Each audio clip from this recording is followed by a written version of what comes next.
You're listening to an old episode of MGM. Sorry, guys. If you want to watch new stuff, go to patreon.com/Metal Gear Mondays to support us, and we will, it'll fund our drinking problems to create more Metal Gear Mondays. And the cycle continues. This week on Metal Gear Mondays, I'm burning for you. This week on Metal Gear Mondays, we're getting fast and furious. This week on Metal Gear Mondays... Penis!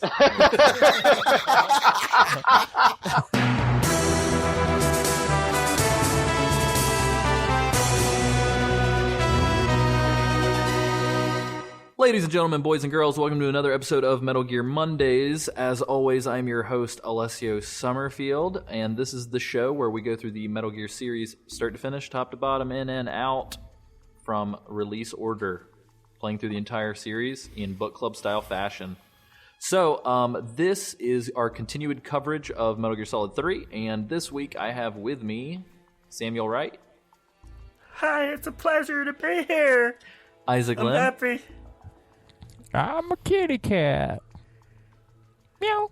And a returning guest and friend of the show, Zachary DeTrocchio. I'm back, bitches!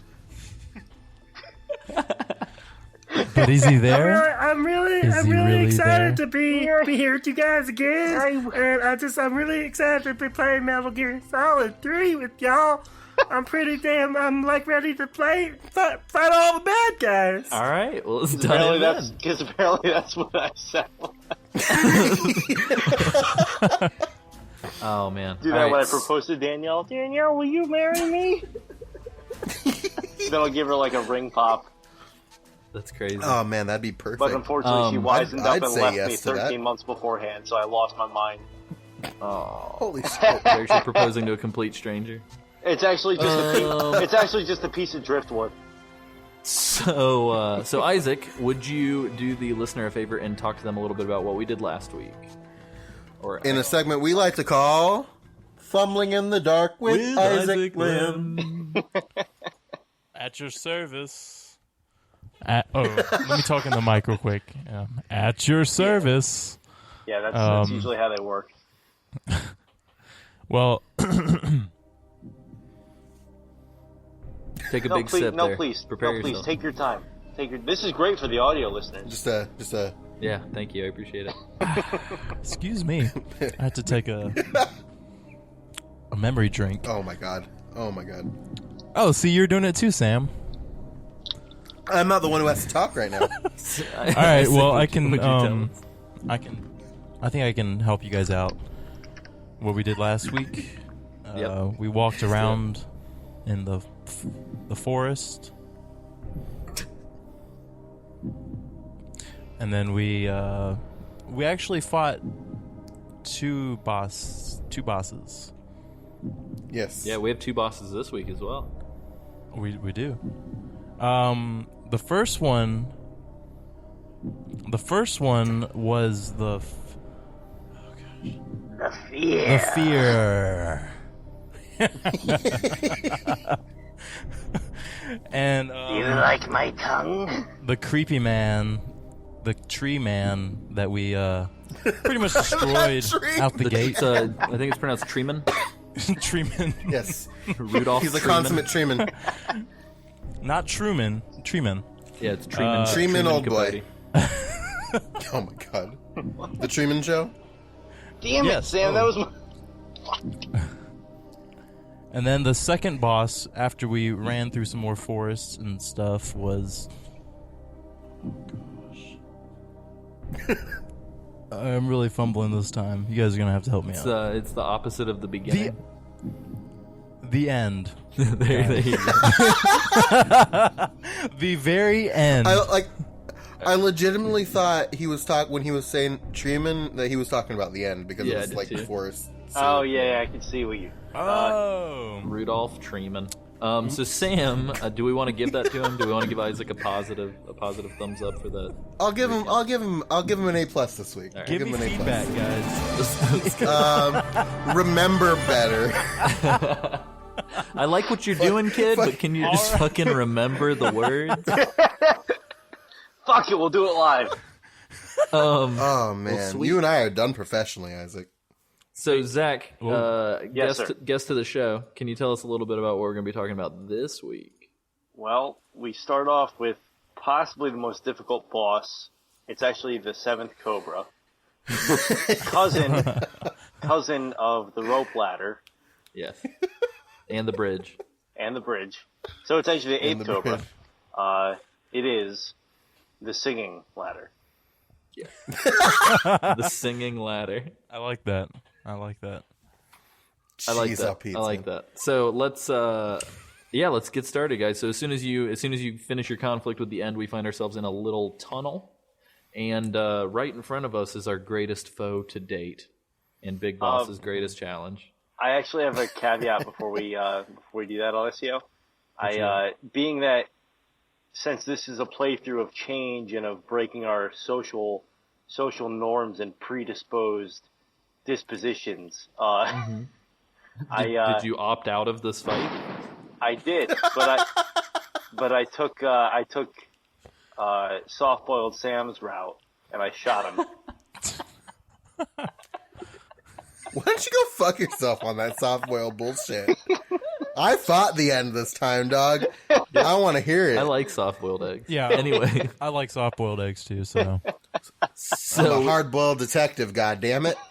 So Sam, can you tell us a little bit about the super exclusive secret boss that people thought was new to the HD collection, but has actually been there all along? Yes, this is we've been alluding to this fight for the entire season so far.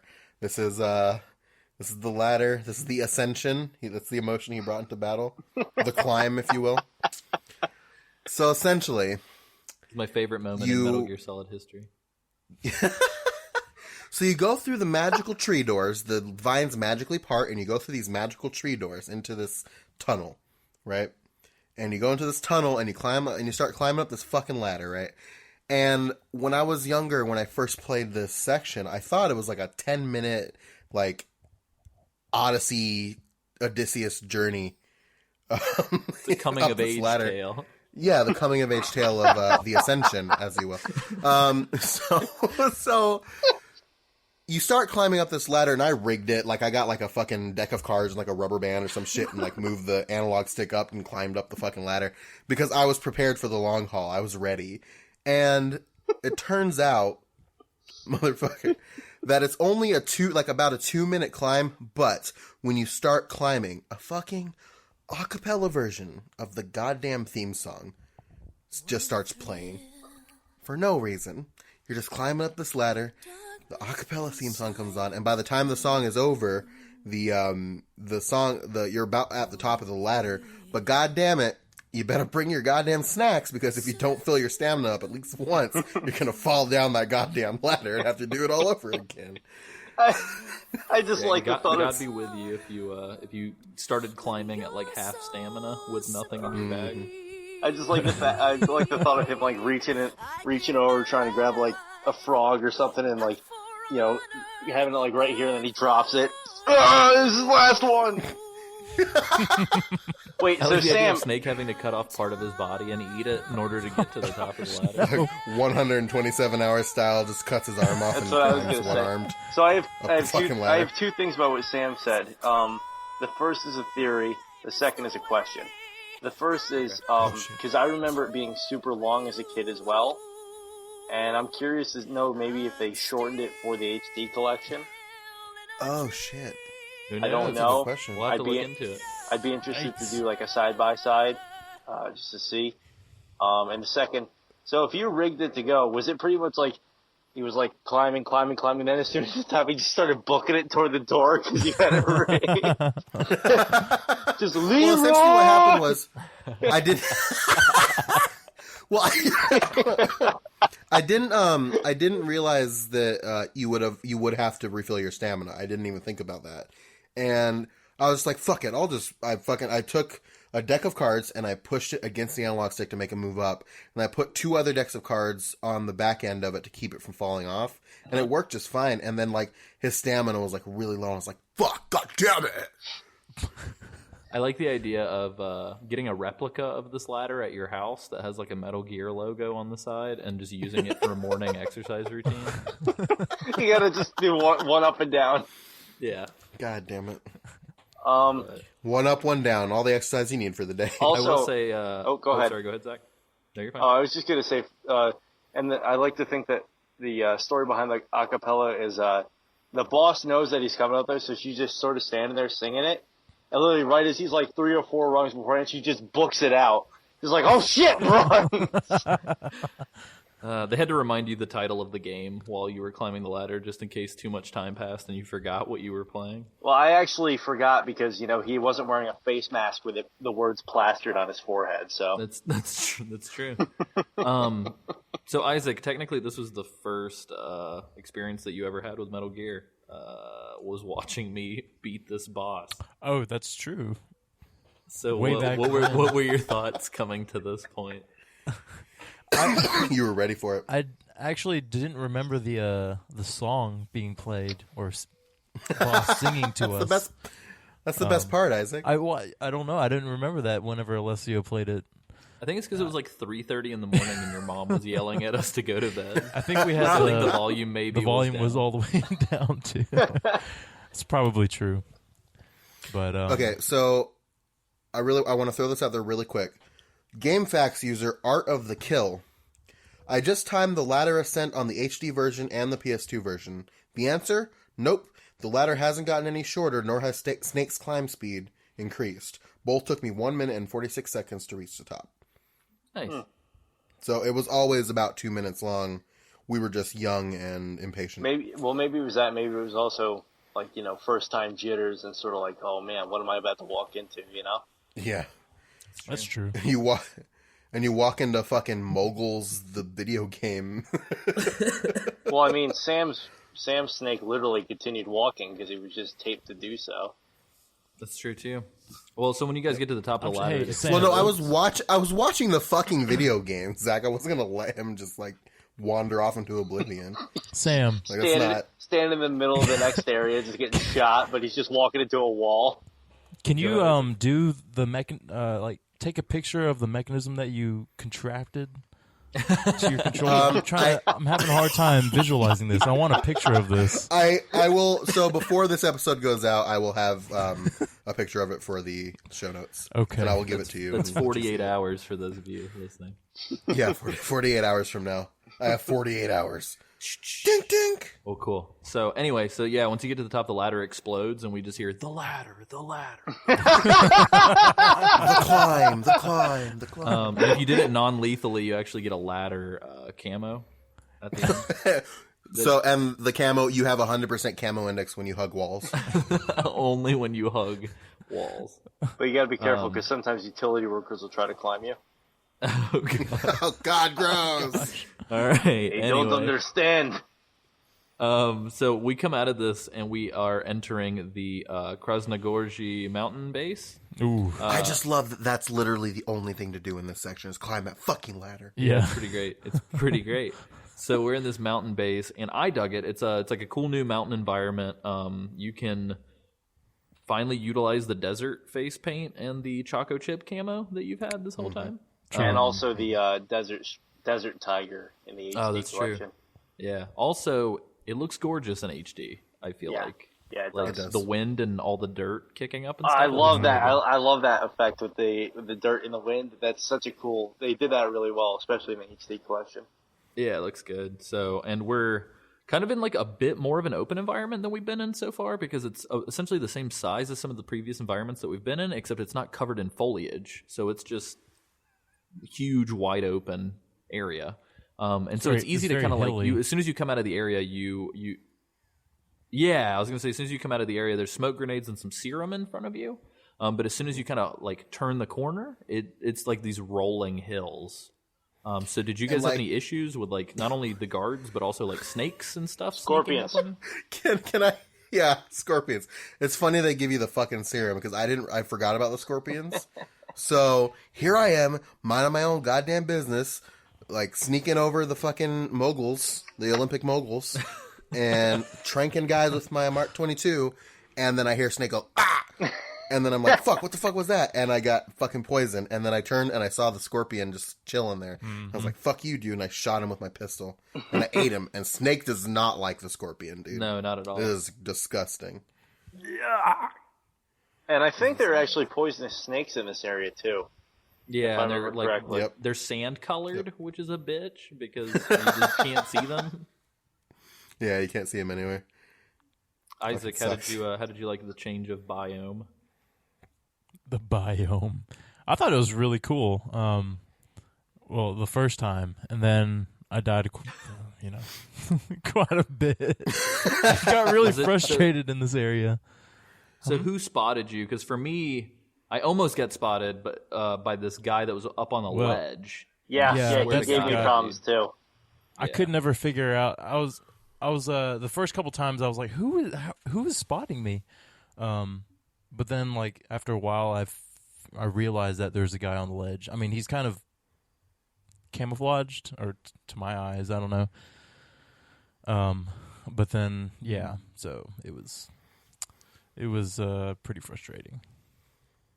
Yeah, my pro tip was to just like round the corner and pop him in the forehead every time I got there. Yeah. See, I didn't have any trouble in this, like the first section of it. I had trouble in the next section of it, but this section I just crawled over the hills and was like, hey guys, pew pew pew. For sure. For me, it was almost like a sandwich. It was like first and third area were super smooth. Middle area was a fucking nightmare. No, it was a goddamn bitch to Are do. you referring to, is the middle area the one where they actually The are in trench? like the little base with the trenches and all that? No, that's the final one. No. So That's it's like the it's the transitory one between the two. That like Oh, is that the one where you have to sort of like hug the walls and all that? yeah. And you With can't little- really with see little, like- what's coming. With little like into cave the- inlets. Yeah. That's, Ooh. is that the? Do you encounter That was the vultures one in thing, the too. first area, or is that in the second area? Yeah, that I you was actually first going to encounter? mention. I was going to mention in this area there's vultures as well, and if you eat them, they taste pretty good, which surprised me because I figured they would taste like shit. And then if you kill somebody, the vultures will actually eat the bodies. Yeah, it's really cool. I put one to sleep thinking that it would go in a cage. It did not. It just laid there. Like I was like, God damn. This motherfucker right here. But the cool thing is, throw a if you vulture at somebody. that'd be awesome. Especially the cool like thing is though, if indoors. you kill it, you get 2 food items. Well, I just like him. just like the goat. The cage isn't big enough, so he just sticks it in his backpack. Then it wakes up, so he's just. Here, take this vulture I have in my backpack. Smoking in my stomach! I like it. But yeah, so that's pretty much that for that area. There is the guy up on the ledge actually has some grenades and chaff grenades next to him. And then towards the end of the area near the perimeter, there's a bunch of rocks that you can crawl through, and there's Serum Mark 22 ammo and SVD ammo. But then we get into essentially the zone that Sam and I were just referring to, which is the Krasnogorj mountainside. And this is where the first helicopter shows up. God, the helicopter fucked me up. Yeah, we see a lot of anti-aircraft guns for the first time, and there's more dudes here. Yep. I think if this game had been made on the PS3, I think all of these 3 areas would have just been one big ass area. Oh yeah. But so they kind of have to arbitrarily put these like loading screens between them. But no, it's pretty neat. I had a question for you guys. I was always crouched or crawling, so I never really noticed the difference. But do the patrolling helicopters really pose a threat, or are they just there to kind of freak you out? Oh no, they pose a threat. They pose a threat. Really? I mean, I've only ever had to deal with them if I got spotted. But even then, I would just immediately hop on the anti-air gun and shoot them down. Mm-hmm. But I never later really... you get another tool you can use. Yep. Which actually we mentioned in my previous episode in regards to the end. But no, I never had a problem with them really, because like as soon if something happened, my first I pop whoever saw me, and I just run over to that AA gun and just gun them down, you know, which is pretty awesome because they go up in a big fireball. Yeah, I feel like they put the AA guns there on purpose to just be like, hey, dude, you know you want to shoot this fucking helicopter down. Oh, absolutely. Can you turn them around to use them on the infantry or no? I don't think they turn full 360. No, they don't. So it's just sort of like almost like a rail shooter then. Okay. I will say that unlike the newer Metal Gears, I actually really dig the controls in the AA gun because you can literally like whip to your left or whip to your right, and the gun will like have a delay as it turns. So it Well, it's literally, realistic like that. yeah, it feels great because it feels like Snake is turning his head, and then he's also turning the gun. So it just feels awesome. It felt like a Battlefield game or something, as opposed to feeling like the new Metal Gears, which kind of feel like playing Mercenaries or like GTA or something. You know what I mean? Yeah. Well, yes and no, because you also have to take into account that the new Metal Gear, takes place 20 years after this. That's true too. Just playing devil's advocate, buddy. No, Yeah. totally, No, absolutely. but Alessio, no, the helicopters do pose a serious threat because let me tell you about my fucking adventure through this section. All right. Yes, sir. So, Walk us down. so I get there. Hold on, I'm gonna close my eyes so I can imagine you're doing. You're gonna picture the moment. So imagine this with me, if you will. Okay. I get into this section. I'm climbing up the mountain. See a dude. Trank him. Okay. Got him. Right. So I'm rolling up the hill. Helicopter's rolling by. Fuck it. I'm gonna go in this old cave inlet. Done. Dusted. Helicopter flew away. Go up the little cliffside and I can't see a guy because the camera's fucking stupid right now. And he spots me. So I'm like, fuck. So I run away and a bunch of guys come and the helicopter starts shooting me. I'm like, fuck. So I go hide in the inlet. The inlet, I didn't get away fast enough. So a bunch more dudes come in and start shooting me in the inlet. I'm like, fuck, goddamn it. So I find a little tunnel, but the tunnel comes out the other side of the fucking, other side of the mountain. It's like right next to the entrance. So I try climbing up and the guys run around like, oh, he's here. So they throw a grenade at me. And I'm like, fuck, and I go the other way. There's guys on the other side shooting at me. So I stay in the middle. And they don't see me. And the caution, the alert goes down. Everything goes down. I'm like, all right, awesome. Everything's great. So I'm about to crawl out the other side. And the fucking helicopter rises up from below the cliff and sees me exiting the fucking tunnel. And the motherfucker puts me back into alert. So I have to do the same goddamn thing over again. God. And then after that happened, I was just like, I can't. And after that, I was just like, fuck it. So I was like Rambo'd my way through. I was like, yeah, I did it. And I stealthed my way through it. That's on par with Alessio getting skeet shooted last episode. Yeah, that was pretty rough, man. Getting popped in the sky, flying. I would have loved to see Sam's face with that, just like, okay, I'm good. Well, it fucking takes forever for it to go from alert to evasion to caution, and caution takes forever to go down. And Yeah, I watched like 100 half seconds, an episode. isn't it? Yeah, it's 99 seconds plus the evasion and the alert time, which is like another maybe 15 seconds total. Something like that. So I watched. How dare those guards have a memory that lasts longer than 120 seconds? Seriously, it's a video game, damn it. So I watched like the first like fourth of an episode of Game Grumps. and then I watched another fourth of it because I was taking notes on my laptop, so I just pulled up a video. I was like, fuck it. And then I watched another fourth of the episode when it happened the second time. I was like, fuck it. Whatever now, it doesn't fucking matter to me anymore. I like this idea of Snake having a tiny antenna TV in his backpack, and he just like pulls it out and watches like an episode of MASH while he's waiting. He's got to crank it up though. He's got to align the antenna just right. Isaac, actually, it would be it's like Russian Baywatch rerun. Isaac, how was your romp through the mountains? Oh my gosh! So actually, my experience of this whole portion was the sandwich also, but it was like an opposite Oreo to Alessio's Oreo. An Oreo? An Oreo.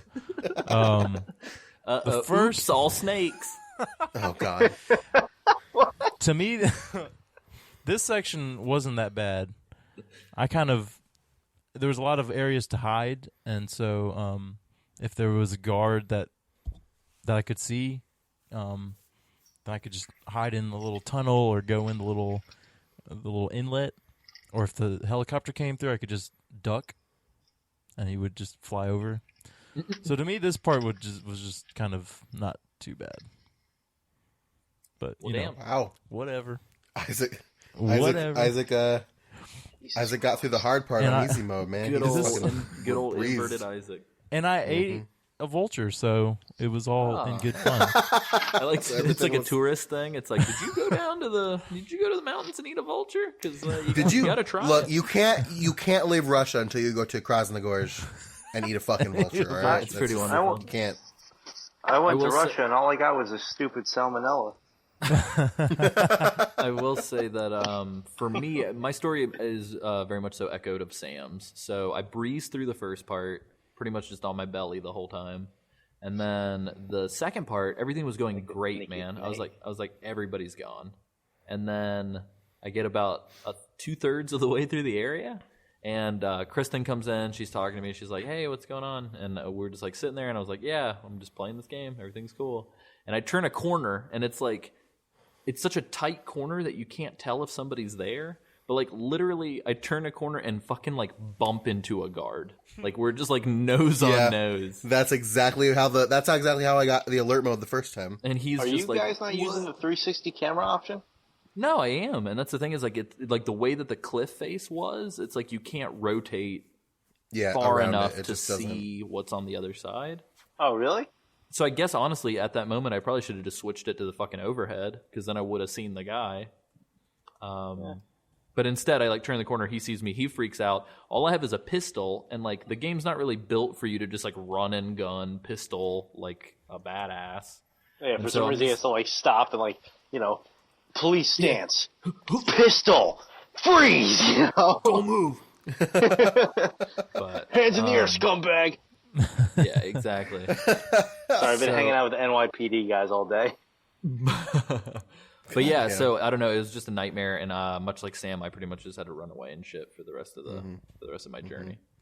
But you didn't. But once you get to the top of the mountain, it's like pretty cool. It's pretty nifty because a lot of cool stuff happens at the top of this mountain. Because once you finally get past all the dudes, you go around this corner and up onto this little cliff ledge, and it's funnily enough, the perfect place to snipe some fools, and there are some fools hanging down in the bottom. So you're overlooking this area with a couple of shacks. If you look straight ahead, there's a keraton sitting on top of the shack. If you're into that sort of thing. If you're into we're not like giving the little Karopis. God damn it, Alessia. We're not like doing a comprehensive like guide on kerotons because fuck it. But when I see one, I'll bring it up. Yeah. Anyway, so there's a keraton on top of the shack in front of you. There's a couple guys down on the bottom. You could snipe them from the top, or you can go down and do some fucking wet work. But in the shack to your right, it's very important to go in there because there's an RPG in there.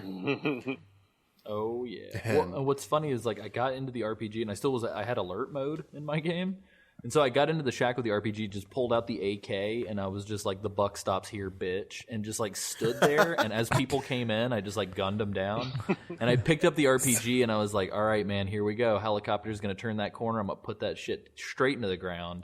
And I was just like ready for action. And then nobody came in. And then when I stepped outside, like there were no helicopters. So I was just like, Oh, okay. yeah, the helicopter. It's like the everybody got helicopter the doesn't come memo. around They to were the like, side. everybody back the fuck up. Snake's got the RPG. I was waiting for him to be like, I got ready. The helicopter came around the corner. I fired, and it moved slightly to the right, and I missed. Then I fired again, and I missed. I mean, I had a very similar experience to Alessio, except that I got caught off guard by the flamethrower guy. Oh no, this is later, dog. Oh yeah, that's later. That's not at this one? Nah, you're gonna get fucked up later though. How many fucking mountain parts are there? I thought there were only 3. There's 3, but this is still the second one. Yeah. This is before we go in. Because you said the ledge and all that. I thought we were in the third part.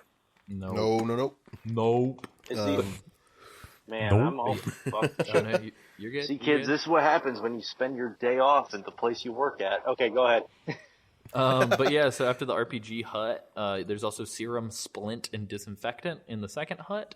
And then the final hut, God bless his soul, Nicky Z, and the place to be, is food storage, and it's near the exit. And This one goes out to Nicky Z. in his honor, and I'm holding my hand up to the Lord right now. In Nick Z's honor, I play some goddamn TNT all over that food and let that shit fly. You best believe I screamed Nick Ziegler as loud as I could when I blew the top off of that building. Booyakasha! And I will say, without missing a beat, the minute I entered the next zone, fucking everybody was like, "I'm so hungry. Oh, I'm famished." Like, literally, one dude just said, "I'm famished" 35 times. Like, we haven't eaten in 5 seconds. Where's my Before we move on to the next section, I have a question. Did anybody like call Sigint through this like section with the helicopter? I need to get better about calling, man. I keep forgetting to even call people. So I never really called Sigint all that much. Oh, I see. I see how it is. Because he's black, right? Fucker.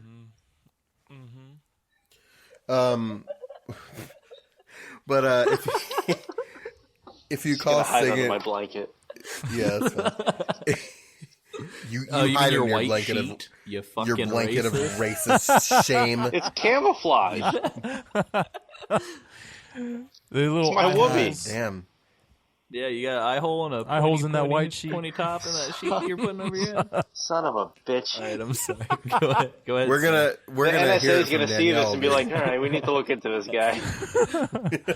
No, man, you'll get a promotion. But I'm kidding. I'm kidding. Jesus I'm Christ. kidding. Oh, no!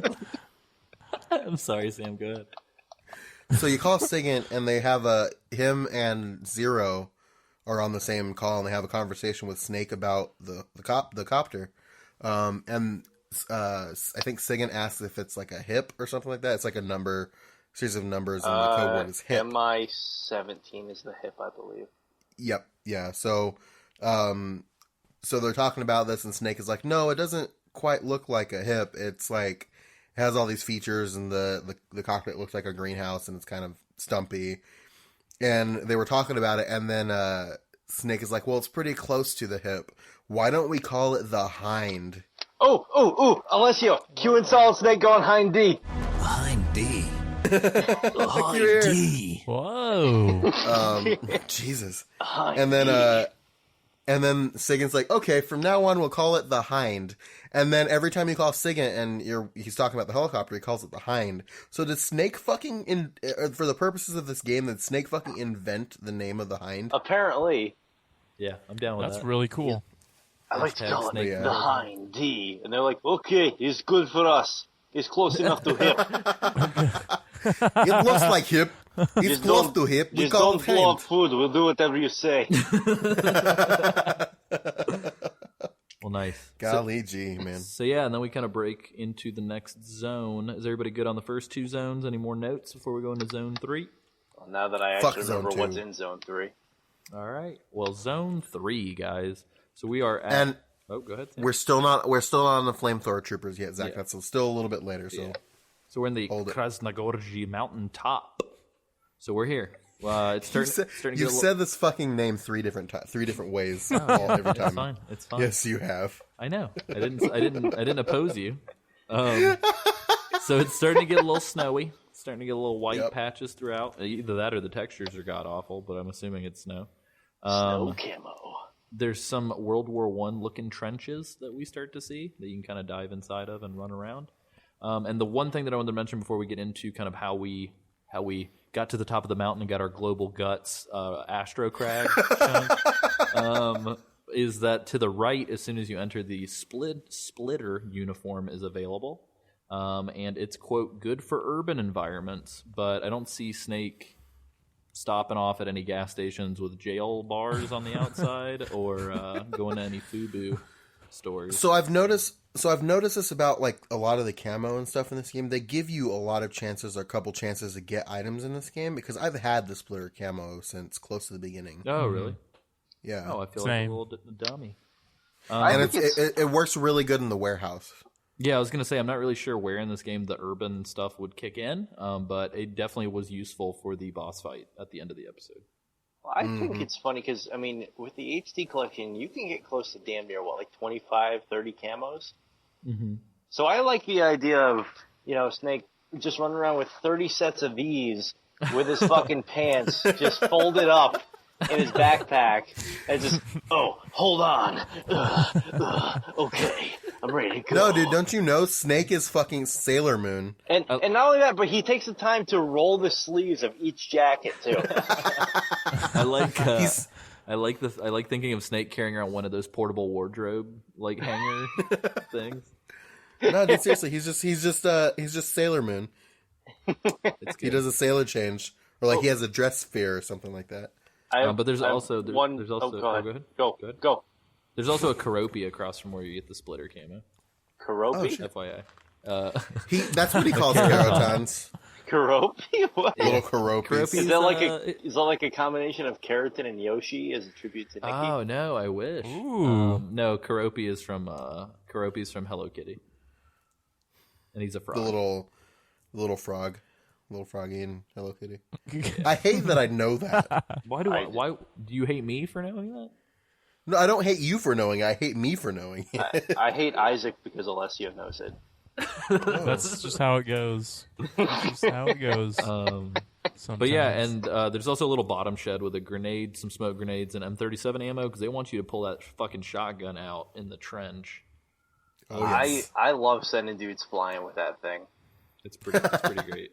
So, but there's a lot of like tunnels and shortcuts and a lot of different ways to get up to the top. Before I kind of cut loose and let you guys talk about your experiences, the one thing I definitely wanted to say is this last section feels like it's one of those zones where it's like flip a coin and it's either going to be super smooth or it's going to be a fucking nightmare because like if you can sneak up, like somehow by accident, like not even paying attention to what I was playing, I snuck up to the top of the mountain and then like was able to like turn around, shoot a dude in the back of the head and kill him. Another dude came out of nowhere and was like, what was that? And without missing a beat, I killed him and then put like 2 other dudes down, like all in like a second. Wow. And I was like, wow. You're just like it was awesome. right now. Yeah, it was like some Jason Bourne shit. And then I just turned around and was like, cool, that's it. And like walked into the entrance to the cutscene. So it was insane. You just reminded me of in the first section when we were talking about the guy on the ledge. I remember I was playing it in PS2, so it still had those fixed camera angles. Mm-hmm. And I was standing near the edge of the cliff, and for some reason there was a caution, and I hadn't gotten spotted, but I think the guy on the ledge saw another body, so I'm like, fuck, where is this guy? You know, I'm like, I thought I shot him. So literally just, flip a coin, roll the dice, and just not even looking, and the fucking caution went away. I was like, oh, I'll never do that again if I try. That's amazing. Yeah. It was just this really weird, like, because I'm not very good with the aiming controls for MGS3 because it feels like a little iffy for me. Like, it's not super, super precise. It's pretty wonky at times. Yeah. And so it was the weirdest thing because I was just able to, like, R1, spin to the right, spin to the left, spin around. And I was like, wow, okay. Reverse. Everybody. Damn it! Crisscross. Fuck, Sam! Crisscross. Stop stealing my jokes. Well, how was it for you guys, though? Isaac, I know that you mentioned that this was the other bad part of terrible. Ori. So, I think did I do this wrong? I don't know. I just followed the trenches up. Is that what everybody else did? That's what I did. Yeah, I followed the I've done trenches. I've done it in the past. The That's not what happened this time. Yeah, I went up the trenches, and then as soon as I got to the first like little like nature's vent that you can crawl up, I just like went in there. I went through the little vent and then popped up in the shed. So I didn't like just take the trench. Oh, Isaac. The problem with this section is that you're the way that they like try and funnel you is the trench seems like the best way to go, but if you're not paying close enough attention, a guy will just come up and be like, "Hey, who are you?" And then shit'll go down. And that's what was happening. Like I would be aware of all the people like above me, but then way off in the distance, some guard would be coming down the trench or on the edge of the trench, and I got spotted like 5 billion times, and I pretty much did what Sam did in the last area. I just kind of fucking Rambo'd it. I went into one of the little tunnels and then just put my controller down and just kind of got on my laptop and went to town. Watched the quarter episode of Game Grumps. Yeah. Went outside and did some errands. Yeah, taxes, came back. Filed for his bill. Ate some lunch, got his doctorate, got ordained, was a minister. Became a minister and printed his certificate and married a couple. Get this. All right. So I go all the way up. All right, okay. So I get to where the top of where the door is, whatever you call it, and I'm in high alert, so I can't go in, obviously. So I go and run and hide to the nearest trench or the nearest tunnel and wait there. And after it clears, I'm like, all right, I'll save it here and I'll get it next time. The next day when I started the save up again, started me all the way back at the very beginning. So I had to do the whole thing over again. And are you serious? Yep. Yeah. Yep. Really? Because that's where he came in that's the checkpoint for the area. And you can't save mid checkpoint. It starts you over at the last checkpoint. I'm glad I didn't do that, because I was definitely considering doing that while I was playing it this time. I was like, all right, this is a good stopping point. I can, because I knew I read up and I knew there was going to be a cutscene. I was like, it's probably going to be a long cutscene, so I'll just save it for tomorrow. Nope. Not a good idea. Not a good idea. Kojima and company were like, go fuck yourself. Yeah. So, what Alessio said about it being a coin flip is absolutely true. I've had it go where, I did some Jason Bourne shit like him before. And the two ones that stand out to me the most were the ones where they didn't go so well. So on this playthrough, I'd forgotten that there was a flamethrower trooper. So I'm sitting there watching this one guy, because they sort of like saw me in the distance. They were investigating, and I didn't realize that the flame trooper was in the trenches with me. So here's wing, and I'm on fire. And I'm like, oh! So then I had to shoot my way out of that. But the other one that I remember was this is back when like the HD collection first came out. There's actually this is one of the few areas where you can actually break Snake's leg. Because there's a high up ridge. And actually, I'm glad that you guys reminded me of this, because in the third area, this is what reminded me of this story. I was up there, and I was on a harder difficulty. It wasn't the one where if you get spotted, it directly goes to game over. It was the one below that. I think it's just hard. Mm-hmm. Because extreme is the one where you get spotted, you get game over immediately. I think so. Either that or extreme gives you the option to pick to do. Oh, okay. It was one of the two. I didn't have that turned on though. So there was a lot more guards in the area, and obviously, they're hyper smart with that. So I'm on that ledge, and one of them spots me and fucking shoots me, which causes Snake to jump off the ledge, breaks his leg, and he lands next to the flame trooper. So I've been shot, I've got a broken leg, and now I'm a shish kebab. So he's just like, running away. Oh my god, dude, that's amazing. I like that a lot. It's a comedy of errors. I didn't make it out of that one. I had to redo that one. I could understand. Isaac, yes. Isaac, did you get? Well, I guess we'll talk about the flame troopers later, because technically they happen after the cutscene. Which is a nice kind of oh god, that fucking cutscene. Foreshadowing. Yeah. Actually, well, Isaac, go ahead. I was just gonna say, actually, in this area, I think the reason why I messed up so bad was I didn't really tranquilize or kill anybody. I was just trying to sneak my way up, because I thought the trench would be a good path to just get sneak through by, and that's not the case at all. And I think that's where I messed up. I should have just killed everybody, back to my roots. You usually do. I love that you're slowly turning into me, and I'm like slowly evolving into like a more peaceful, tranquil place. You're adopting the ways of the true big boss. Yeah, we're all just kind of like giving each other different elements of our play styles. Yeah. But yeah, so anyway, that transitions very fluidly. Wait. No, I just want to talk about this really quickly. I got to use the cardboard box for the first time this game. I used it as well, but it was after the cutscene. Have you guys ever called Megan while you're in the cardboard box? Yeah, he fucking like love talks about the box. It just feels right. I feel safe inside the box. He's in a womb. He's in a little cardboard womb. Your move, Nick. Snake War, Nicky Ziggy, Zach DeTrocchio. Anyway, so no, but it was one of the same things we were talking about. Like you have to roll the dice, flip the coin. I went around the corner and the guy was like, "Hey!" So I punched him a couple times and the alert went away. And then I ran into a shack that was right there, and I was like, "Fuck, what do I do?" And then the door swung open, and I was like, "Shit!" And I was like, "Oh my god!" And I used the box, and he walked in. He was like, "Huh." Left. What? And then then he came through 2 more times and left again, and the alert went away. I was like, "Fuck yes." It's a shame it wasn't Alessio's playthrough because it would be like, he walks, he's like, "Oh please," you know.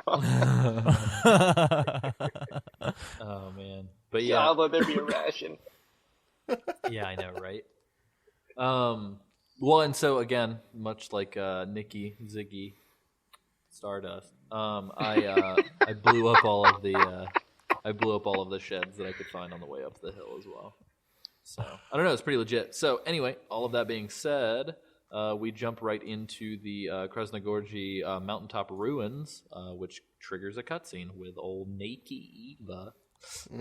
She's all slashed up and scarred up, and Snake's like, "You got scars, girl," and she's like, "Colonel Volgin plays hard," and then Snake's like, "I got scars too." So we talk about the scars for a little bit. And she wants to see them. Yeah, she's like, "Let me see them scars," and he's like, "No." I love how much of a social idiot they make him in certain scenes. Oh my god! Pretty great. Well, this goes back to the whole thing with like they made the voice actor do the stunts to make him seem like a newbie, like he's supposed to be, and they made the stunt actor do the acting scenes. Yeah. Well, you guys know how old Snake is in this, right? Yeah, he's like mid-20s, right? 29. Whoa. 29. 29. What a baby. Oh wow. Well, they frame him like it. Like the way that I explained it is that that like he's acting like a socially awkward high school freshman. Mm-hmm. Well, he kind of is, because you got to remember he joined the military at 15. Like he was he got recruited into the Green Berets at 15 years old, because that's when he started training with the boss. Mm-hmm. So technically, he still has that mindset of a socially awkward freshman who just is a very highly efficient and trained killer. Yeah, it's pretty crazy. Well, and likewise, too, I mean, the whole time Eva is very, very openly trying to sleep with him. And it's just this weird situation because, like, I feel like Snake knows that she's a spy. So obviously she's not going to be 100% forward with him. So I feel like to some extent he realizes that she's trying to, like, emotionally manipulate him. Oh, yeah. And so it's just kind of this awkward, like, well, she wants to fuck, and I want to fuck, but I shouldn't fuck. And we're in the woods, and I think a lot of it too. I think she was trying to distract him because remember at the beginning of the scene, she kicks the boots under the bench so he doesn't see them. Oh yeah, like, ooh, girl, you better kick those boots, those suspicious boots. In the High on Daisy sketch, referencing back to that again, at one point, you know how in the scene he talks about his relationship with the boss. Mm-hmm.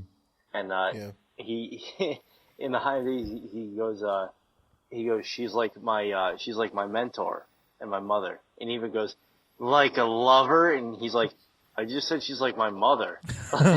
yeah, Not lover. well, yeah, and so that kind of transitions here My as mother. well. So Eva essentially mentions that the Shagohod Phase 2 is going to be commencing soon, and that Khrushchev is going to be coming to check in on it, and so shit's about to get real, and they're going to have a lot of security, and so Snake needs to get his shit together. She gives us the tunnel key to get into Groznygrad, and then she also gives us some instant noodles, which is funny, and you can oddly hold R1 to see the instant noodles in first person that we've been able to see the whole game if we want to. It's weird. I feel like was there anything else to look at in that scene?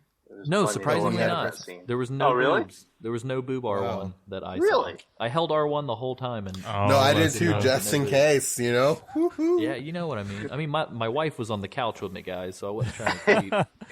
But Really quick, can I just talk about what my favorite line from this scene is? yeah, Between Eva and Snake is if we've gotten to it yet, I haven't even finished the notes for the conversation. I'm just saying her line, I bet if I kissed you, you'd taste like a wild beast. Oh yeah, gosh. that's Like, like gross, near the very dude. end. That's really good. Gross, dude. Come on. As he's A picking lot of frog legs come-ons. out of his teeth. Yeah, a lot of come-ons going on. But she also gives us info on Groznyj 3 wings and the layout. So in a way, she's kind of foreshadowing to the fact that we're about to have to kind of stealth through this thing. So we should take notes, both as Snake and as the player, which is pretty neat. You gotta go find Martin Sheen hanging out in the West Wing.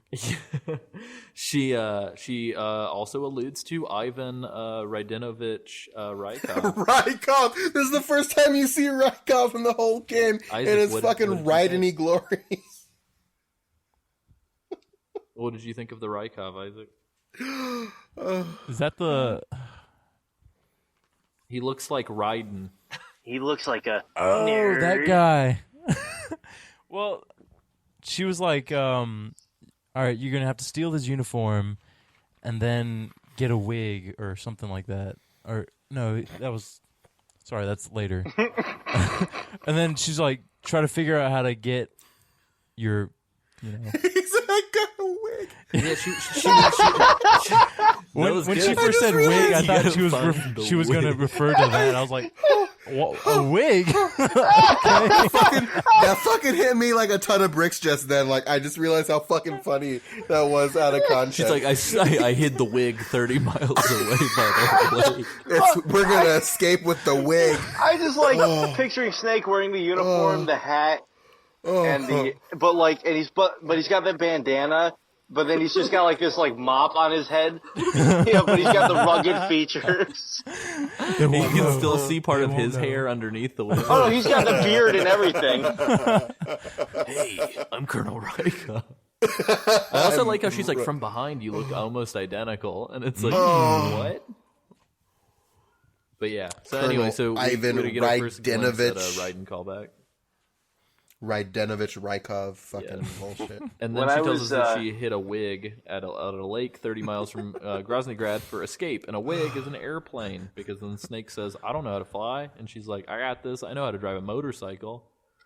And so He's like, no. He goes, driving that isn't the same as the motorcycle. And she goes, have you seen how I handle the motorcycle? yeah. And then that's it. And it's like, And you then dumb they're like, bitch, I "All just right, said fair it's enough." not the same. Fair enough. When I was younger, because like I said, when I first got on the show, I was about 8 years old when Metal Gear Solid 2 came out. So I was actually really receptive of the Raiden character, because Metal Gear Solid 2 was the first one I could actually play fully through. And I liked Raiden so much, and I liked that they did a callback to him in Rykov. So my first Xbox gamer tag was a combination of the two of their names. It was Rykanov, Oh my god. That's awesome. which is almost as good as Rydenovich. The Rykanov. the rise of the fourth Rykov. Oh, jeez. Oh no. But yeah, and so then there's some interesting conversation between the two of them about the boss, because very clearly Eva seems to know the boss, and Snake kind of goes through like we were mentioning, mentor, kind of all these different things, and then Eva says, "And your lover," and Snake's response is, "It went deeper than that." But then they have this whole conversation about love and hate, and essentially Snake says, "Well, why does it have to be love or hate?" And Eva's like, "Between a man and a woman, it has to be love or hate." And they kind of had this kind of philosophical conversation about relationships, and kind of going back to what we talked about with Cole on the first episode, like, you can clearly tell that there's a lot of mixed emotions going on between Snake and the boss, and even if you do or do not believe the interpretation that there is some sort of sexuality going on, she does kind of represent the pinnacle of womanhood for Snake at this moment in his life, and that she's sort of like his everything. She is his family, his romance, his everything. And so how this is many kind of a years big deal was for it him. between the last time they'd seen each other before the Virtuous Mission? I don't know, but Snake knew it down to the day. So I think it was like 5 years or something. Wasn't it down to the It was hour? down to I think it was down to the minute. Oh my god. 70 minutes, 31 seconds, 32 seconds, 33 seconds, 34 seconds. But yeah, They're all so you just can tell standing there, Snake's... just Yeah.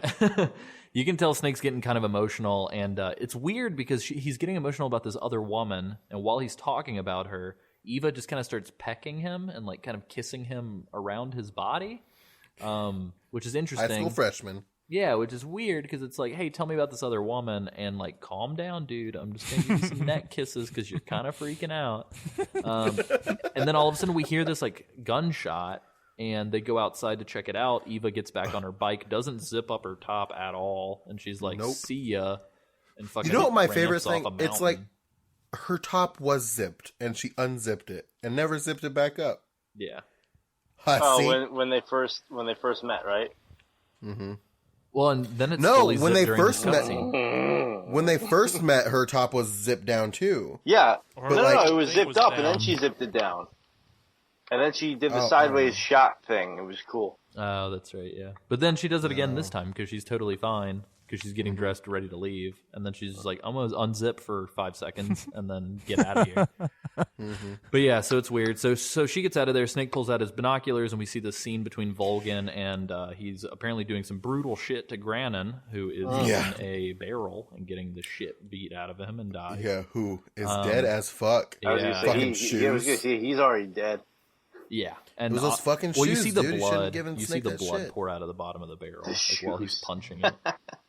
But so Ocelot shows up again and essentially starts talking to Volgin, and you can tell that they're kind of trying to suss out whether or not Granin was a spy or not. And as soon as they get him out of the barrel and shit, Ocelot's like, "You got to quit killing my people. This is ridiculous." And kind of it's funny because Ocelot's showing this sympathy or this sort of empathy for these people, and Volgin's kind of the fucked up one, but Ocelot obviously ends up becoming kind of a torturer as well. So it's interesting, and then not only that, but we have the callback to the shoes, where Snake had complimented the shoes, and Volgin reveals that there is a transmitter in the boot. And the boss rolls up on her horse and essentially says, like, "Hey guys, like, Snake's fucking on his way. Everyone's dead. Everyone's dead. Shit's about to get real. The Fury is the last Cobra left." And they all just kind of talk about it, and Volgin dips out. Ocelot kind of accosts Eva, who is dressed as Tatiana again. with the Fear's bow gun, Yeah, and which makes me wish we could have collected that thing because that thing's cool as fuck. yeah, it looks badass. Alien wanding spider. But it's pretty neat. You can kind of tell that Ocelot, as a spy, also knows that Tatiana is kind of a fucking spy because he's like, "I smell your perfume," and then he points at her boot. So they both know that each other is a spy. Did you just fucking spoilers that shit, dude? What do you mean? Do we know that he's a spy at this point? No, but I'm just saying, like, we both know that they're both not. Oh yeah, because it's Ocelot. yeah, Fuck, never mind. Because I mean, it's never Ocelot. mind. Everybody knows Disregard me. Ocelot's a spy. Disregard me. But anyway, My favorite part is just that fucking like that hand point he does. Like I was waiting for him to No, do it the wasn't cat even- call, but he didn't. It wasn't even the cat call. It was like the Fonzie like a. As Yeah, he was, except like, one of backing them's away. a fucking gun. Yeah, it's like Also- Mick Foley. Bang bang. I also love how Ocelot straight up gets accused of being in love with Snake by Volgin. Just like real casual. Which like isn't that far off. Yeah, it's funny as fuck because Volgin's just like, oh man, I can't remember the exact line or not, but Volgin is just like, "Falling for him, are you?" And then just like walks away, and it was amazing. It would have been really funny if they'd be like, "No." What? Isaac, how are you feeling about this? What's going on with your brain right now? Well, I'm feeling sorry for Granin at the moment. Yeah, because he just got rocked. Dude, when Volgin kicks the barrel, I guess, and Granin shoots up into the air, I was like, "This is it. This is over." This is it. This is it. It wasn't credits it just before that. Game It's over. like, just like a freeze frame. Granin Game over, man. Game Actually, over. Volgin delivers the final punch, and then he explodes, and he goes, "Granite, granite." That's pretty wonderful. That's metal as fuck, dude. if I just imagine like Granin getting kicked, it freeze frames, it cuts to black and white, and then it has Granin's birth year and his death year, and then sad piano music starts. I was gonna say Mad World starts playing. Oh my god.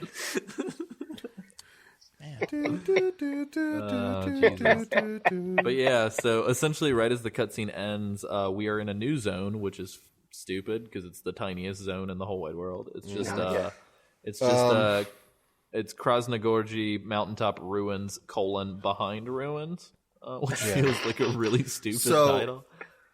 I want to point this out, and there's no reason, there's not even like a little bit of a reason why I would know this. Don't drop off the cliff in front of you. Oh yeah, you're dead.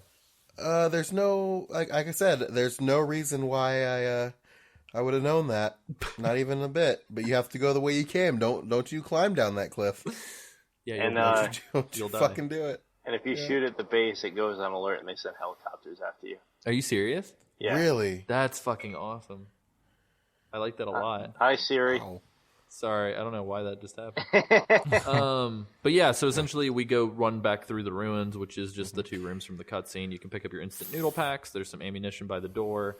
And then essentially we're our final trek to the boss. So as you exit... Flamethrowers. As you exit the ruins, what ends up happening is we're back on the mountaintop, and everything's the same, except now all the dudes are back. There's flamethrower dudes everywhere. And you can choose to either sneak around or kill everybody, but either way, you've got to get to a red door that is marked on your map in order to get to the tunnel to get to Groznygrad. Oh, is it marked on the map? Yeah, because I couldn't remember how the fuck to go there, and then I pressed start and went to the map, and it has like an X, and it says destination. Oh, I just always knew it because it was the first door I'd always go to, and it wouldn't open.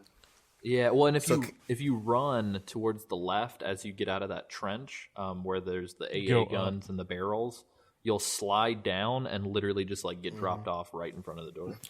That's pretty much how you easy mode it, because essentially what happens is you walk out and there's a guy with a flamethrower like immediately, but because he has it all on, you can hear him coming. So what he does is he climbs up on the ledge in front of him and looks around for a second. You can trank him and then climb up on that ledge. There's another guy down below him. You trank him or kill him, and then you just go sliding all the way down to the door and you're home free. At least that's what I did. I equipped the cardboard box and I boxed my way down. Hey, I would have loved to sat in that staff meeting where it's like, maybe we should put flamethrower on top of mountain. Why? It's just a good idea. So I tried to shoot the back of the flamethrower guy's harness to get it to catch on fire or blow up or something, and I couldn't get it to fucking work. Did anybody else mess with it? Does that do? No, I just work? tranked him. I thought it was supposed to work. I remember the PS2 one that you could pop him in the back and it would just blow up. I thought. I remember that. I feel like I remember that too, but I'm not 100% sure. I know. So I missed him and he turned around and was like, "What the fuck?" And so I shot one of the barrels, and I know that it blew him up and he like slumped in the corner. But then when he slumped in the corner, he blew up. Like his backpack blew up. All right. And Maybe so I know. Maybe you have to use a specific weapon then. Oh, maybe. All I know is as soon as I got rid of him, I just like slid on down, and people were like, "What was that noise?" And then I just ran inside. Into the door. Steven? The only Russian named Steven. Yeah. Hey, Steve. Stefan. Isaac, how did you handle this area again? Pretty much like you Part guys. It was pretty good. Pretty good time. I actually just tranked the flamethrower guy. He went down. I went up. I went down. And then I went through the door. I went up. I went down. I went up, down through the door. That's the new R. Kelly. Remind me never to ask Isaac for directions. Yeah. You're going to go up, then you're going to go down. You go down. Then you're gonna Take a go left up of the and down. cow. and then you go through All the the way up. Flamethrower guy. Do you want a more detailed run through? No, I mean, it sounds like you did exactly what I did. It pretty was. much. And I So- didn't. That's why I didn't feel it needed to. No, you're fine. I'm gonna let you have a pass. All right, guys. I'm sorry, can we talk, guys. Can we talk? Can we just go ahead and dive right on in? Because Oh, yeah. Yeah. I literally have a fury burning in my heart from Yeah. the moments God. that I just spent Yeah. with this fucker. So God damn it. let's So you transition. go Just through really the made door. Me furious. Oh my god. You go through the door and you wind up in Groznygrad underground tunnel. So you're technically officially in Groznygrad now. You find some grenades at the top of the stairwell before you walk your way down, and then Wait. cutscene time. There's also some ointment too, which may be useful. Foreshadowing. Might be. But So you come down and there's like some flamethrower noises happening. Oh no! You hear I them walking. Sorry. Yeah, you do. It's I pretty need to dope, say dude. one more thing before we start this. I called Sigint again before I dropped down, and Snake was telling him about the transmitter. How the fuck does he know it was a transmitter? Also, how can he see that far with those binoculars? 'Cause I've Exactly. equipped that shit in game, and you can't. No, you can't see that far. Like he was looking down with these binoculars that don't actually go that far. We're privy to the fact that it's a transmitter because we saw the cutscene, but Snake wouldn't fucking know that was a transmitter. Even if he saw, like, there's no way. It doesn't make any fucking sense. This is one of the few examples where Sigint's nickname or his code name actually applies. You guys know what Sigint stands for? Is it something intelligence? Signals intelligence, which There is we like radios, shit like that. So with the transmitter, it actually makes sense, but all this other stuff, not really. Well, how would Sigint know if Snake didn't? Because Snake has to relay this information to them. Yes, I And understand. Snake, I understand what you're saying. I'm just saying that in the context of it being a transmitter and all that, Snake sort of asking what it was and describing it sort of makes sense. Oh yeah. Whereas he's like, it kind of looks like a hip, but it's not. He's like, let's call it a hind. Yeah. That's true. That's Fair funny enough. That, I'll that's give funny it that to they you. choose to stick to that realism, but not Snake's vision distance. Yeah, right. Yeah.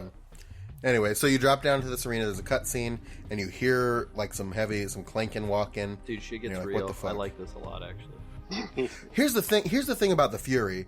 The Fury, his like grandeur, the character is fucking awesome. I don't remember him speaking the first time I played the PS2 game, and it actually really annoyed the shit out of me because I really liked the idea of him just being this mute? fucking furious, like angry, silent man. Just heavy breathing the whole time. He's like Leatherface or something. It's like you just can't reason with him. He's that pissed. Like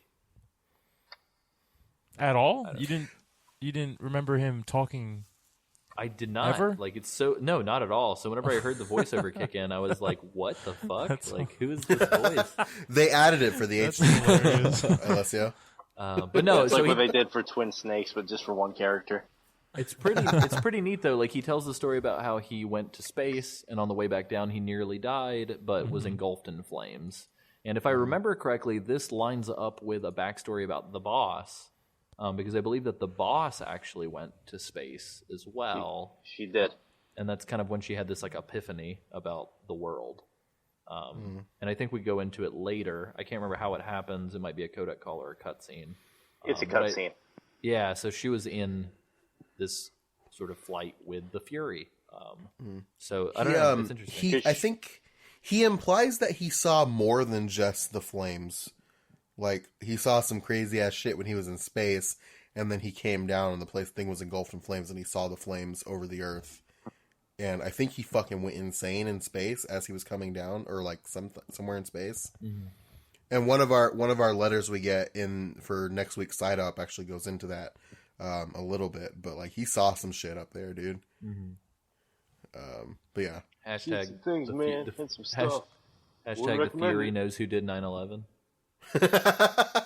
jet fuel can't melt steel beams. But He would space know. fuel can. Space fuel can. But yeah, God so damn then we jump into this Oh. fight, and we just This need a fucking we fight. just need a round robin this fight because I'm Oh not going my to speak God. first because I have a lot of anger for this. I'll go first unless somebody else wants to jump in. I want to feel hear like what we- Isaac did.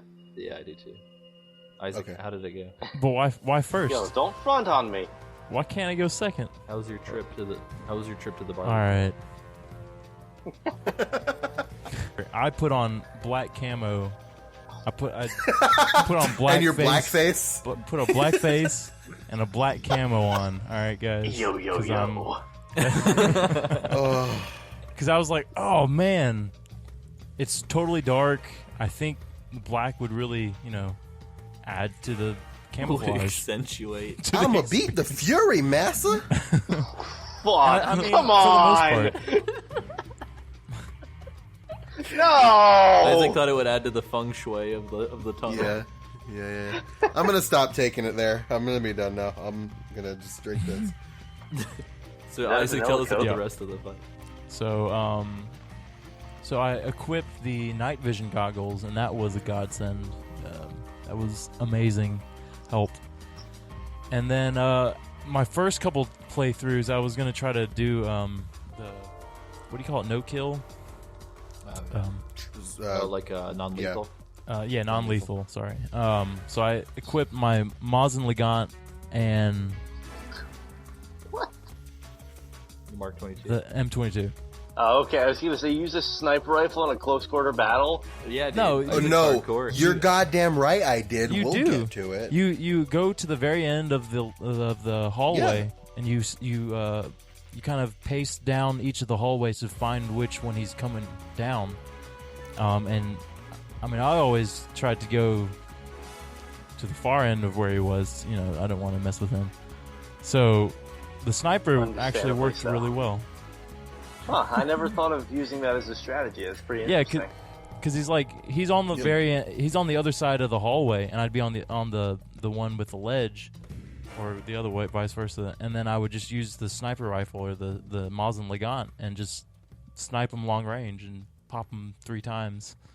Did you stick to that though? Because you said that you tried non-lethal. All right. Well, this was late at night the first time I got to it, and I went through like 3 times maybe trying to do non-lethal, and I just couldn't do it. Like, I don't know what was wrong with me.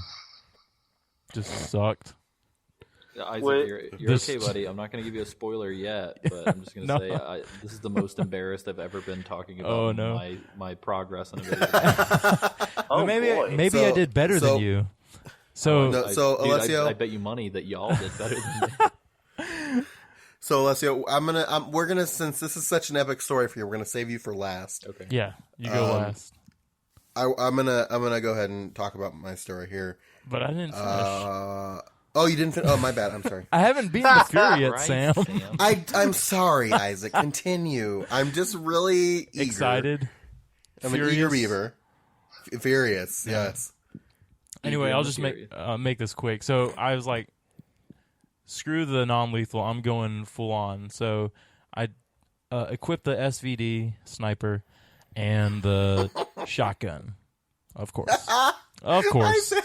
Isaac, we did this battle the exact same. Are you serious? Yeah. So, okay, my strategy was the same. Snipe him first. You hit him 3 times in a row, and he like falls down. And then he gets freaking angry. He cusses at you. Yeah, he does. And then he charges at you, but then you just... He's like, son of a bitch! Snake! And then you just pop him with the shotgun a couple times, and it wasn't actually... I had to do it like 2 or 3 times, because, but it wasn't the hardest battle. It was annoying at first, I will say. It was really annoying to start out with.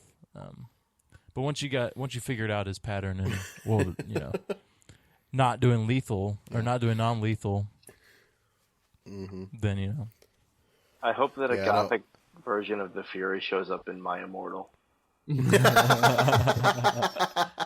If only. He is the immortal. Oh my god. He's the one. Isaac, we pretty much had the exact same thing. So I started the same way. I was going to be like, I'm going to do non-lethal. I'm going to use my most I got. I was like trying around. I was like, so I went to the end. I sniped him, and that was going well for me. And then he started doing that weird booster thrust thing, and started charging around. And then he fucking burned me to death. So I was like, fuck. So I went and I did it again, and I was on the other end where the giant ledge is, and he burned me down there. And my flinching animation knocked me off of the ledge, and I fell. Oh no. Yeah, I was so mad. So so that was like the end of it for me. I'm like, fuck it. Fuck this non-lethal bullshit. SVD, shotgun. Got him twice with the sniper, shoot him 3 times. Got him twice with that. And then after that, I just ran around with the shotgun, was like, pow, pow, pow, pow, and killed him. Very nice. Zach. The only thing I have, because I actually haven't gotten to this section for this playthrough yet, but the only thing I have that's noteworthy from memory is a pretty straightforward boss battle, how I handle it. The only funny thing I can think of is when I, playing through the HD collection again for the first time when it came out. is having a very similar reaction when he does that booster thrust thing that Sam was talking about. When he did that, I had a very similar reaction to when you're trying to like spray a bee's nest, and all of a sudden a couple of them fly out and you go, oh fuck, oh fuck, oh fuck, oh fuck, and just try to put as much distance as possible. It was a very similar situation to that. Pretty much. That's amazing. That's all unfortunately that's all I had to say about the Fury battle though, and just I have comments on the end cutscene, but go ahead, Alessio. I'm sure we all do. All right, so this is me versus the Space Ghost. Coast to coast. So me versus Flaming Space Ghost was interesting. So I'm going to go ahead and let you guys know it took me 13 times to beat him. Holy way. shit. Yeah, What difficulty are you playing on? Normal, dude. Jesus. So Kristen was Christ. prepping dinner, and I'm just like playing through this part. And in my head, I'm like, cool. If I can finish this part, I can spend time with my wife, who I haven't seen in a while. And so I'm like trying to beat this fucking part. And Do you think that attributed to it? Like you knew you had like time with your wife afterwards, so you were just like messing up? Dude, I must have. It was like that also combined with like, spoiler alert again, I didn't finish the fight until like a couple hours before we started recording. And so I was like, okay, I'm on a time limit. I got to do this. And dude, it was just insane. So I just used the Mark 22. And I think what it was I was just kind of like too nervous to get near him. So I kind of ended up doing this weird thing where every single time I would get him down to the last stamina bar, and then he would freak his shit and do what you guys are talking about, where he just flies all over the place. and what ended up happening, man, is like, dude, numerous times I'd get him down to like one more shot and I would win. And he would just like fucking set things on fire all around me to the point where I was cornered. And then he would like land on top of me and just would not stop flaming me until like, dude, literally just chip damage. Like the fucking, it was like playing kicks. It was like playing Street Fighter and blocking, and like you get killed by the chip damage. And like every 5 seconds. Dude, that is how furious it made me, because I would fucking have to just roll everywhere I went to put the fire out. And he would just show up out of nowhere and be like, here, have a little bit more fire. And I'm like, God damn it. Like, so it literally got to the point where, like, clockwork, I knew where he was going to be and how he was going to do it every fucking time. And I'd get him to the exact same spot, and he would somehow just, like, overpower me every time. So finally I just said, fuck it. And I did what Isaac said, except with just the Mark 22. So for some reason, I put on thermal goggles and the Mark 22. And so I would stay at the far end, and I would like wait for him to be in a spot. And if you shoot him 3 times, he falls over on his back. But what I ended up doing was I ran where I knew he was going to land, but I would pick a side that I thought would face his back. So every single time he would land, I would be right behind him, and I would just shoot him 3 times. And then there was one point where he landed really close to me, and I was like, oh fuck. And I just said, you know what? And I just 1, 2, 3 punched him and then kicked him. And then this is the second boss in a row that my final hit was a fucking punch. It was so good. Like he had no health, and I was like, let's do this shit. I like the idea of Snake just wailing on him, and it's not the punches that are killing him, it's the impact of his head against the glass that's actually killing him. It was really no good, airbags in there. Well, At least you like... It got to the point At where least like you, like, every time stuck he would with it. respond to something, like so the Fury, when you shoot him 3 times, he like says a thing. And so every time he'd be like, I'm coming to get you, I'd be like, fuck you. And then I'd like shoot him 3 times and he'd fall over and he'd be like, that was nice. And I'd be like, yeah, you're damn right it was nice. And I was just like that level of frustrated, because he'd just be like, feel the fury inside of you. And I was like, I already did 10 minutes ago, piece of shit. Like, it was crazy. I've not been that angry at a video game in a long time. So at least you stuck with from this. At least you stuck with the non-lethal for this one, because me and Isaac gave the fuck up. Yeah, so I got the camo, but I fought hard for that camo. What does the cool fire looking camo do? too. So I didn't get a chance to research what it does, but I No think fire it makes you damage. impervious to. Yeah, I was gonna say impervious to fire damage. There might be a secondary function, but I think that's. This is like the first time I've ever taken fire damage in this game. Yeah, I'm pretty sure this is the only time you will. But Yeah. And honestly, I went into the cure menu after the battle just to see. I didn't have to cure myself of any burns, so I somehow escaped the battle with no burns. oh, nice. You have to be on fire for like a really long time, because there's one time when when I was just like on the last bit of my health, and he somehow caught me on fire, and I was like, I'll just let him die, let him burn. Dude, it's a nightmare. Snake burn. Yeah, and it takes a little bit. I would just get hit by the fire, and I would take so much damage that by the time I would get up from being on the ground, I would die. And that's what would frustrate me, because I'm like, there's literally no way to get out of this situation alive. Yeah. No burns. Excellent. But yeah. So that's the fight with the Fury. Once you put him down, you get to see this cutscene where he just freaks out. It's super awesome, Dude, man. this dude's death. This scene is special, man. Dude, it's wonderful. Well, and I will say this: Yikes. the one thing that I feel like did not age well is the fire textures for this. No, the game. It God, looks like Lego bricks shaped like fire. It's like fire. It's like fire. Fire rendering you'd see on like Super Smash Bros. 1. Yeah, it's pretty rough. And so he just kind of looks down at himself. He's all fucked up. His suit's messed up. And then he essentially like ignites himself on fire. It says that he sees the Earth, counts down from 3, takes off, fucking rams himself straight into the ceiling. No, I was gonna say so he imagines that he's talking to his mission control, crashes into the roof, and then his soul in the form of fucking fire faces come and chase Snake out of the room and cause the collapse. And he doesn't even scream the Fury when he crashes into the fucking roof, when you would think his micro bomb will go off. No, he screams the Fury after the fucking fireballs crash into the door. Yeah. Like, what the fuck is this game? What is, like, what? So the thought that was going through my head as all this was happening was, oh, this is probably just the 37 tranquilizers I put in the back of his head, like making him trip the fuck out. Well, explain my situation. Yeah. So here's the thing about the Fury. 37 tranquilizers in the back of your head. Yeah. Yeah, probably. Left over from the end. The thing about the Fury is my second favorite Cobra after the end. Hey man, which is your favorite Cobra? And I really like the Fury. It's just his battle is shit. And I wish that how cool would it have fucking been if like Konami made like a prequel about the Cobra unit and you got to play as each of them and figure out more about them. Like that would have been like my shit. Or even just you play like a prequel game where you play as the boss and you just encounter the Cobra unit. Yeah, you just find out what their backstory is. I was going to say, that wouldn't be very fun to play as, like, because the big thing that they always talk about is the Cobra unit in World War II and storming the beaches of Normandy. And it's like, oh, we're on the beach. Something else is happening that we'll talk about later.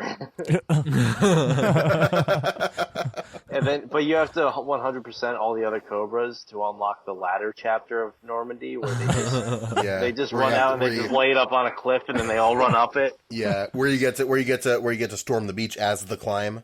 Dude, my favorite character to be for the storming of Normandy would have to be either the boss or the Sorrow. But we'll talk about that later. Yeah. I just want to throw this out there too. When what's that? When the boss is talking about how everybody's dead, how the End and the Fury is dead, she leaves out the climb, and I'm really upset about that. Yeah, she did. Like she forgets her. Like she forgets her because he actually didn't die. Spoiler alert: he comes back. Oh shit, that's right. God damn it. Sorry, Isaac. No, you're fine. Sorry. Well, but they also forgot Climb's cousin, Rope Ladder. Yeah, Rope Ladder. His other cousin, Rope Ladder and Bridge. On the hind. But yeah, guys. So that's it. That's been our episode. That's a very lukewarm anticlimax there at the end. But I just want to let you guys know. Lukewarm. Yeah. Don't you mean fiery hot?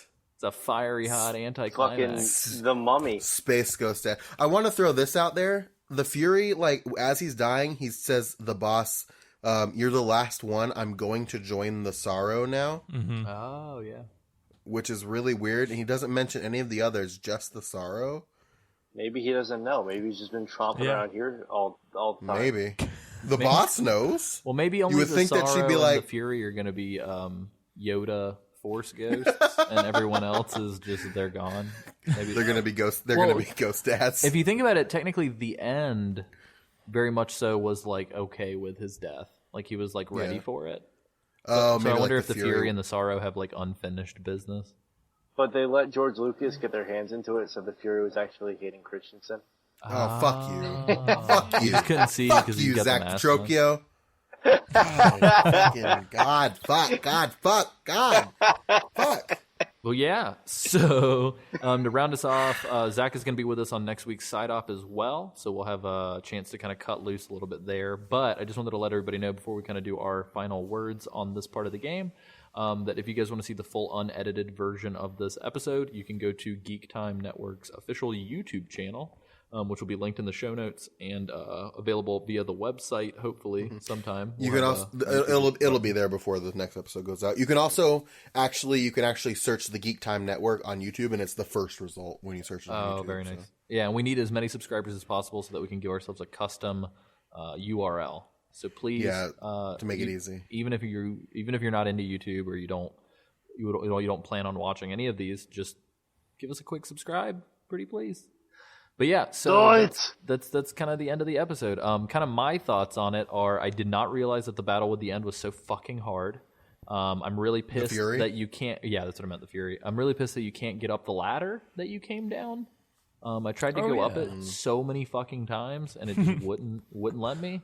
And it feels kind of forced why it wouldn't let you, because I feel like he gets up there at one point during the fight. Like, why can't I? Does he really? Yeah, I saw him fly and land over there. And so I was like, okay, well, if he gets over there, can I? So other than that, though, I actually really enjoyed it. I like the mountain area a lot. I'm really excited for Groznygrad, and I actually really dig this part of the story. How did you guys feel about this episode? Zach. Okay. I really liked everywhere that we went through the episode. I like the big scenery change that we go through when we go through the mountains and all that.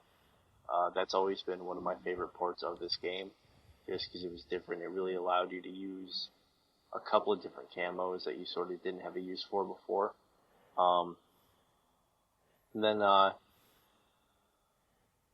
you know, the fight with the Fury, the fight with the ladder. No, it's God, the fucking ladder. Really, I mean, I never had a problem with the fight with the Fury, so I enjoyed it. The only thing I didn't like about the Fury was the end cutscene. But I've already sort of voiced my opinions on that. But overall, I mean, I think this was a great sort of lead up / end to the lead up for Groznygrad, and now we're getting into the potatoes of the meat and potatoes of the game. Yeah, we're getting into the classic Metal Gear of Metal Gear Solid 3. Oh yeah. Oh, some bass creeping. I'm scared and looking forward to it at the same time, because that's my worst. I'm the worst at sneak. Oh shit. So I'm excited though. I totally agree with everything you guys said, and I'm really excited to actually see about the stuff and become Raiden again. Happy to get back in that skin.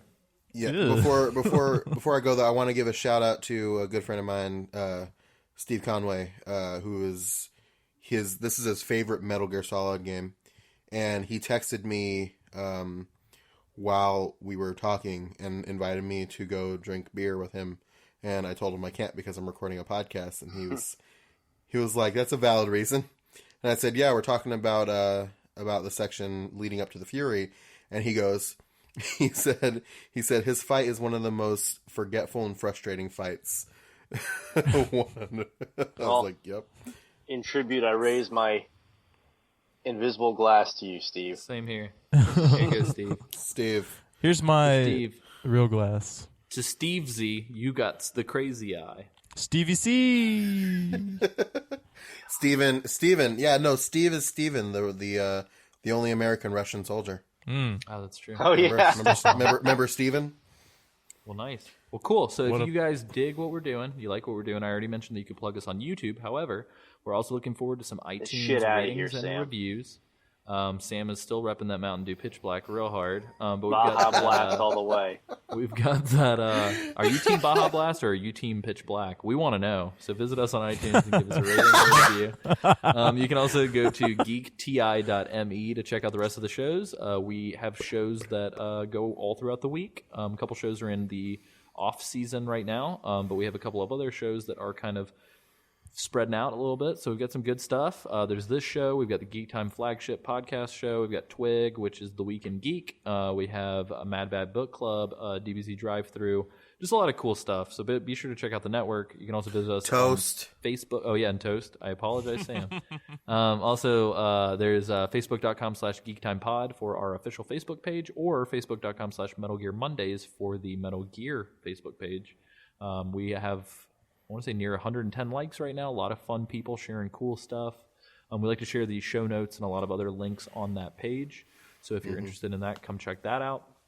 Likewise, too. You've got a... Oh, go ahead. Oh, I'm sorry. We got a lot of really good responses already for this section, this episode. For sure. We still need more. Don't be afraid to leave an iTunes review, even if, especially if you're in fucking Canada. The war continues. Don't be afraid to email us. You can email admin@geekti.me, or you can email Alessio@geekti.me or samw@geekti.me. All that will get to us. You can leave a comment on the Facebook page. You can send us a message on the Facebook page. There's so many ways, and we want nothing more than to hear from you. Yeah, so hit us up on Twitter too. Yeah, Twitter @GeekTimePod. Yeah, James is taking care of that, and he does a really good job. Or at AC Summerfield. Or at SamWrightDPS. Or Isaac. Doesn't have a tweet. Doesn't have a tweet. Who hasn't tweeted since last week. But maybe he will during some Right now? arbitrary thing. We don't know. Not right now. No. But yeah, so sweet. So that's been our episode. Likewise, you can visit us at patreon.com/geektimepod if you want to financially contribute to the show, make it better, make it bigger. We have a lot of really cool shit that's going to start happening soon, so we'll keep you guys posted.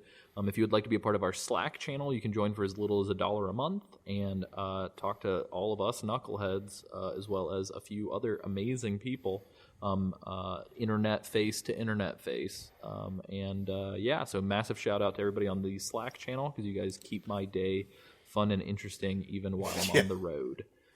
Sorry for the sporadic hospital work updates that I post. No, they're phenomenal. Yeah, if you guys want to see some fucked up stuff from the hospital, you should join in. No gore or anything. It's just I'll post like stories, or like if I'm patrolling the areas that are under construction. It's just creepy as shit. Yeah, it's nuts. But we dig it. It's fun. And just really quick, shout out to Isaac's 3 new followers. He's now at 36 followers. Lawton Higgs, Riley McClellan, and Steven Shooter. Shooter. We all follow Isaac on Twitter now. You taking a dump? But yeah, so that's been our show. Zach, since you're the guest of honor, I would like to pass it on over to you. What can the audience at home remember to never forget? Hey, Zach. Zach, what are the things talking about? The one thing that we say when the episode goes over. The one thing that we say when the episode comes on? Yeah, I know when it leaves. We leave for the day. We gotta say the thing to turn the thing off. Otherwise, we can't turn the thing off. Oh, wow. I guess I should say it. What is it? It's just. I think it's just. Hey, Oh, Nikki Ziggy. It's just a bar. Just a bug.